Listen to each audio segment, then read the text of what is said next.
my friends at Divine Days, and hello to our new friends who've joined our Divine Days community online. Hello everybody.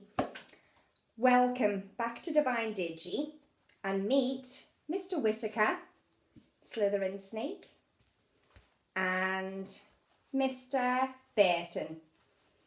Mr. Burton started off as a plain tie and Mrs. Whittaker started off as a school tie. Now we have a fabulous soft toy for older children, and I say older children because Mrs. Whittaker's eyes are just stuck on and she's got a little tongue, and for any young children who wanted to play with these, it might not be wise because these might pop off. So for older children, great, but not necessarily for younger children. And they just started off as ties and now they're fabulous. Little rattlesnake here. And Mr. Burton, it's a very long one. Fabulous, aren't they? And they can actually be soft toys for children to play with, or they make great draft excluders because they're long. They can go just under the door or even on the windowsill. So, I've been trying to make these for quite a while. Just haven't got round to it, but I did this week. And thanks to my husband, we have ties donated. So, start off, both of these started off as plain tie, like this, very long. And what I did was I cut about a hand length off, so about here. So we want to trim the end.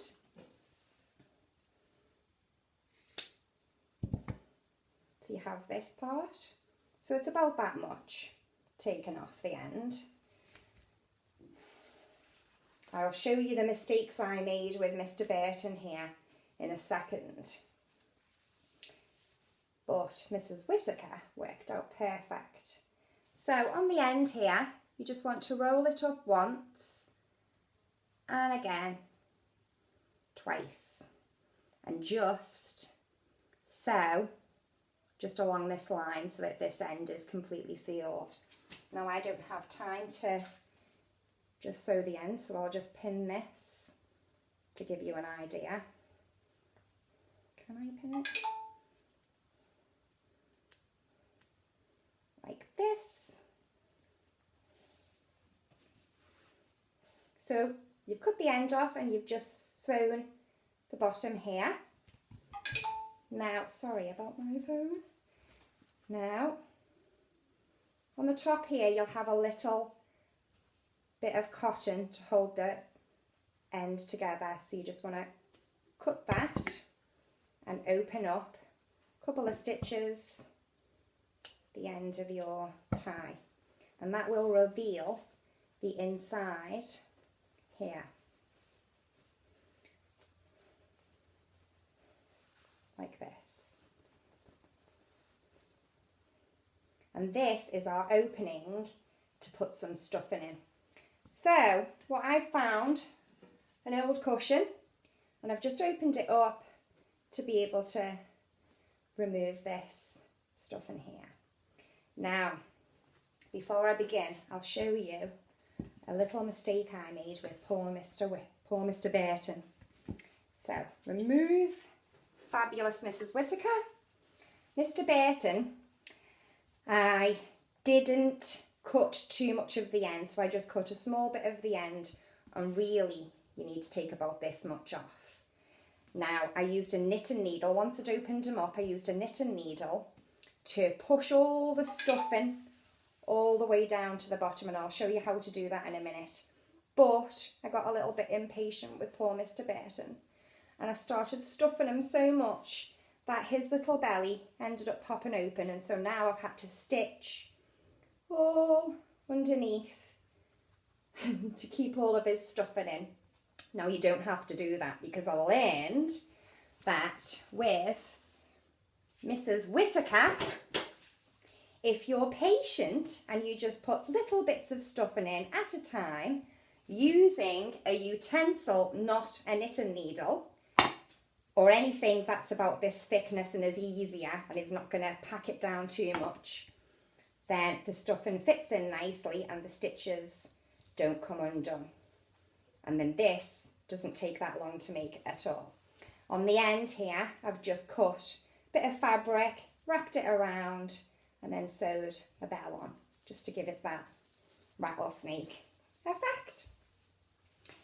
There's Mr. Whittaker and Mr. Burton. So now we need a Mrs. Burton. So, keeping your tie straight in a line, remember to sew the end here.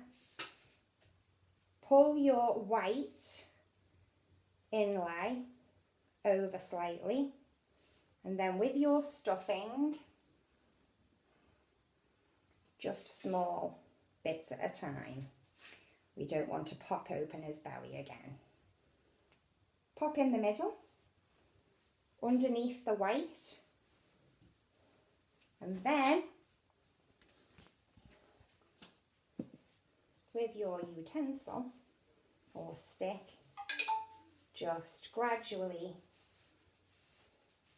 push your stuffing down to the bottom. Takes a bit of patience,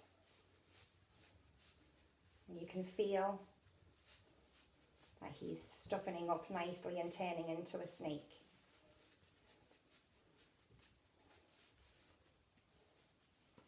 And you take it all the way down to the bottom.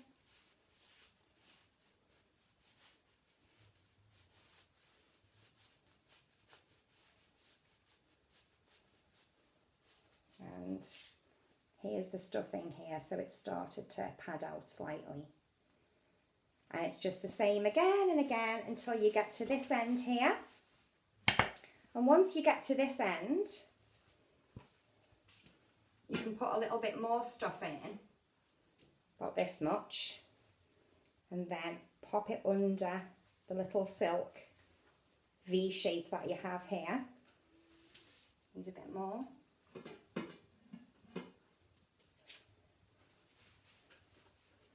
This is great for our wonderful Diddy Divine dancers to get involved with.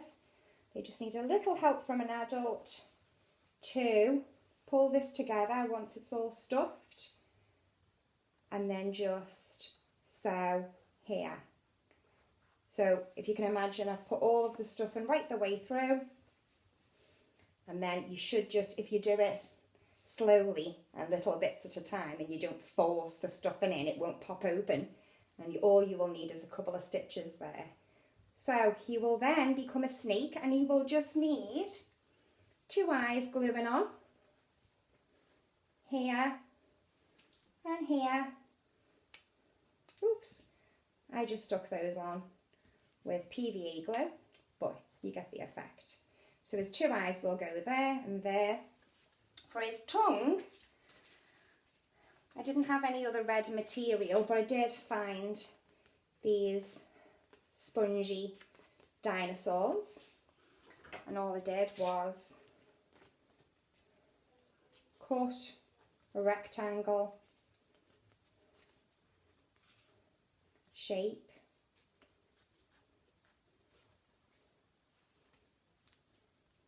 and then a little V here for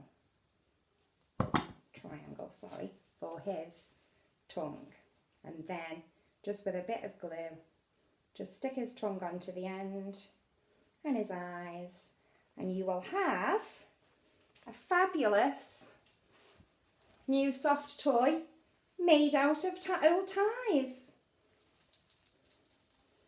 So, if you do have a little bit of energy but you don't fancy making snakes, then don't forget you can click over to Sophie, who's doing some fabulous chair exercises, and Katie's doing some amazing dance steps to teach us. So I hope you have fun. Everybody try and make an effort with your ties and snakes. Like I say, they don't have to be soft toys. They can make great draft excluders. So until next week, bye from Mr. Whittaker and bye from Mr. Burton. Take care, bye-bye.